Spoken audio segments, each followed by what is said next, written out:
Towards the end of last year, I went on a couple of trips and I vlogged the trips and I used the Ace Pro 2 to do it. So in this video, I want to just talk through the settings that I used and just, the settings that I used to get the best quality video from the Ace Pro 2. Before I get onto that though, I just want to tell you about the new vlogging handbook that I just put together. So if you just started vlogging or you're a complete beginner to vlogging, then this is just going to give you some tips for a really chilled, laid back approach to vlogging, no scripts.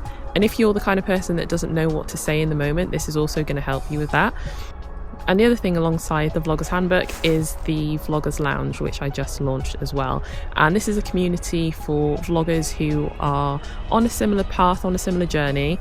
And one of the big benefits of the community is jumping on group calls so that you can get real-time feedback, chat with other people, get support, get feedback for your videos, and also have spaces in the community where you can just discuss camera gear, editing, video production. And also on the 28th of January, that's going to be the first group call. So if you are keen to join the lounge, then if you do it before that date, then you'll be able to join the very first group call. So yeah, links are in the description.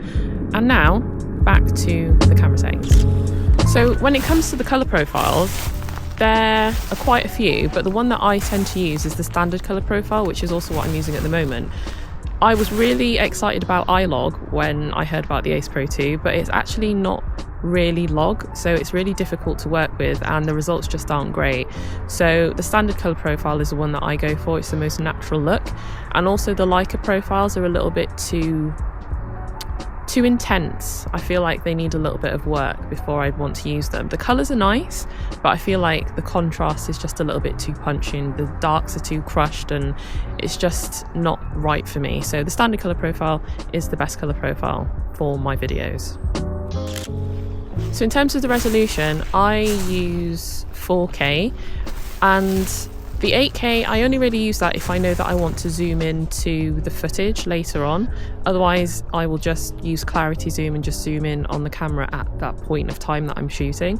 But if I'm not sure whether I want to zoom into the frame, then I will shoot in 8K. But for the majority of the time, I'd say 99% of the time, I am just shooting in 4K.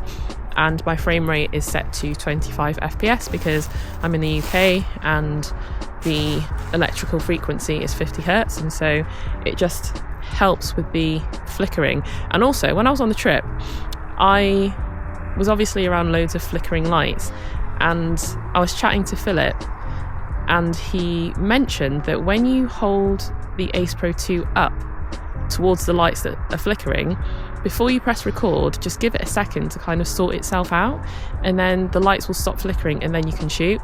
I did not know this, and so that was such an awesome tip. So if you do find that your lights are flickering in your video, then do that little trick and that's going to sort that out and stop them flickering. It doesn't work in pure video mode, it only works in the normal video mode.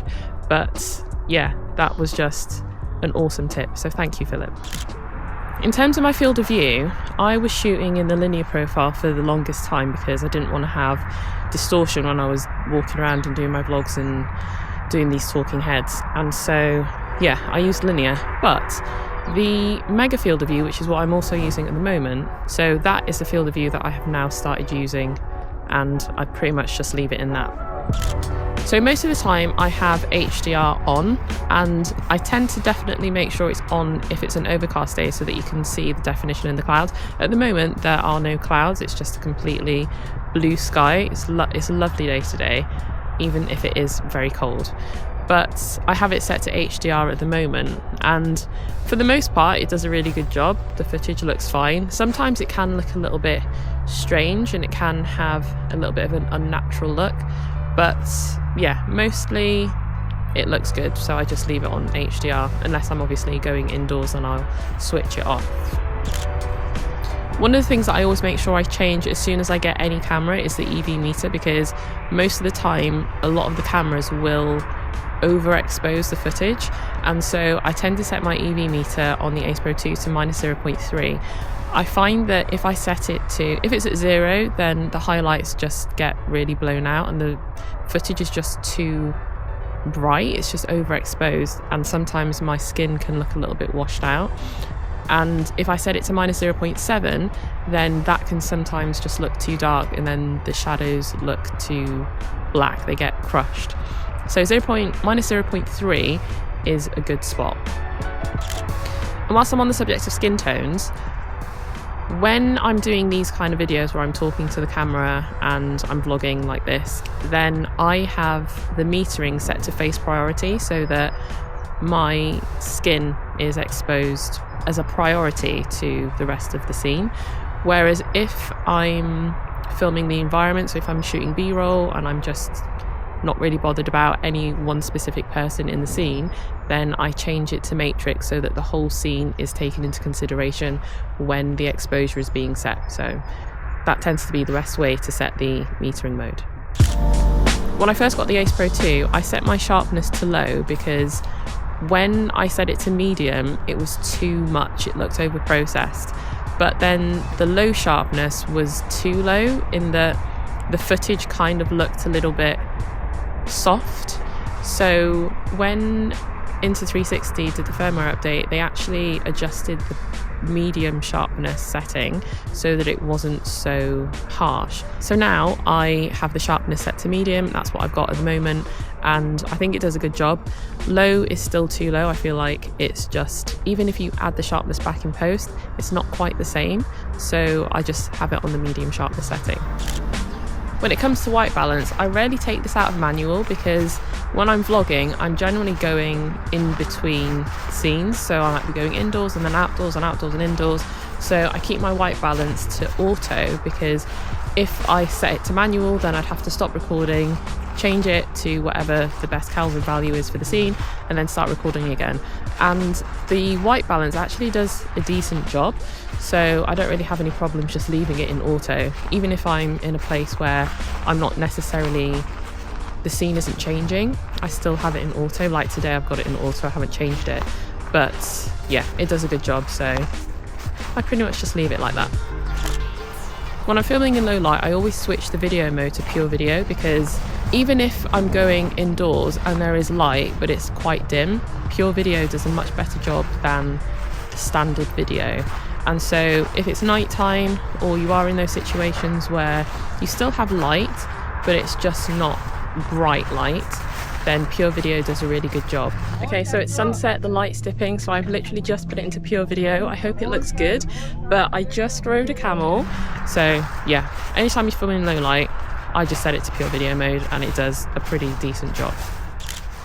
So one of the things I was really excited about with the Ace Pro 2 when I got it and saw this feature is the audio, because the Ace Pro 2 has a wind muff by default on the camera, so it means that when it's windy or there's a light breeze, you don't have to worry about the audio getting distorted.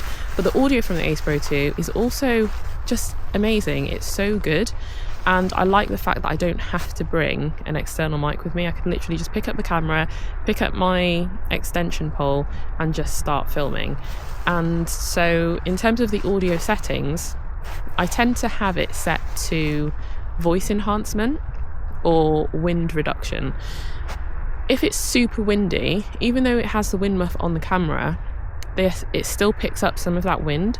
So when I put it into wind reduction, then I get clearer audio and it still sounds good. Otherwise, I have it set to voice enhancement. But I think for the last couple of videos that I've done, I think it's just been in wind reduction because I forgot to change it over, and the audio has still sounded really good.